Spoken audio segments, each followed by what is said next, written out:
ಎಲ್ಲ ರೈತ ಬಾಂಧವರಿಗೂ ಹಾಗೂ ರೈತ ಮಹಿಳೆಯರಿಗೂ ಕೆಳದಿ ಶಿವಪ್ಪನಾಯಕ ಕೃಷಿ ಮತ್ತು ತೋಟಗಾರಿಕಾ ವಿಜ್ಞಾನಗಳ ವಿಶ್ವವಿದ್ಯಾಲಯ ಶಿವಮೊಗ್ಗದ ವತಿಯಿಂದ ಹಾರ್ದಿಕವಾದ ಸ್ವಾಗತವನ್ನು ಕೋರ್ತಾ ಇದ್ದೇನೆ. ನವೆಂಬರ್ 7, 8, 9, 10ರಂದು ಕೃಷಿ ಮತ್ತು ತೋಟಗಾರಿಕಾ ಮೇಳವನ್ನು ನಮ್ಮ ಶಿವಮೊಗ್ಗ ನವಿಲೆಯ ಮಹಾವಿದ್ಯಾಲಯದಲ್ಲಿ ಆಚರಿಸಲಿದ್ದೇವೆ.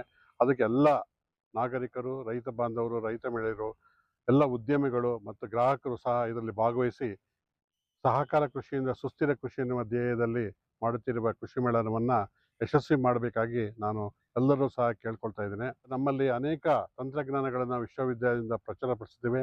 ಅದರ ಬಗ್ಗೆ ಪರಿಚಯ ಮಾಡಿಸ್ಕೊಳ್ಳೋದು ಮತ್ತು ತೋಟಗಾರಿಕಾ ಬೆಳೆಗಳ ಬಗ್ಗೆ ತಂತ್ರಜ್ಞಾನಗಳನ್ನು ನಾವು ರೈತರಿಗೆ ಪರಿಚಯ ಮಾಡಿಸ್ಕೊಳ್ಳೋದು, ಸಮಗ್ರ ಕೃಷಿ ಪದ್ಧತಿ ಮತ್ತು ಸಂರಕ್ಷಿತ ಕೃಷಿಯ ಬಗ್ಗೆ ಅನೇಕ ಪ್ರಾತ್ಯಕ್ಷಿಕೆಗಳನ್ನು ಏರ್ಪಡಿಸಿದ್ದೇವೆ. ಅದರ ಬಗ್ಗೆ ಸಂಪೂರ್ಣ ಮಾಹಿತಿಯನ್ನು ನಾವು ಕೊಡಲಿದ್ದೇವೆ. ಹೈಟೆಕ್ ತೋಟಗಾರಿಕೆ ಬಗ್ಗೆ ನಾವು ಮತ್ತು ಪುಷ್ಪ ಕೃಷಿಯ ಬಗ್ಗೆ, ತಾರಸಿ ತೋಟದ ಬಗ್ಗೆ ಈ ವರ್ಷ ನಾವು ಕೃಷಿ ಪ್ರವಾಸೋದ್ಯಮ ಅನ್ನುವ ಒಂದು ಕಾನ್ಸೆಪ್ಟ್ ಅಡಿಯಲ್ಲಿ ಎಲ್ಲ ಶಾಲೆಯ ಮಕ್ಕಳಿಗೂ ಸಹ ಕೃಷಿಯಲ್ಲಿ ಆಗುತ್ತಿರುವ ಬೆಳವಣಿಗೆಗಳ ಬಗ್ಗೆ ನಾವು ಹೇಳ್ಕೊಟ್ಟಿದ್ದೇವೆ. ಸಿರಿಧಾನ್ಯಗಳು, ಗೋಡಂಬಿ ಬೆಳೆ, ಸಾವಯವ ಕೃಷಿ, ಅಣಬೆ ಬೇಸಾಯ, ಪಶುಸಂಗೋಪನೆ ಮತ್ತು ಮೀನುಗಾರಿಕೆ ಬಗ್ಗೆ ತಂತ್ರಜ್ಞಾನಗಳ ಬಗ್ಗೆ ನಾವು ಅನೇಕ ಮಾಹಿತಿಗಳನ್ನು ಈ ಸಂದರ್ಭದಲ್ಲಿ ಕೊಡಲಿದ್ದೇವೆ.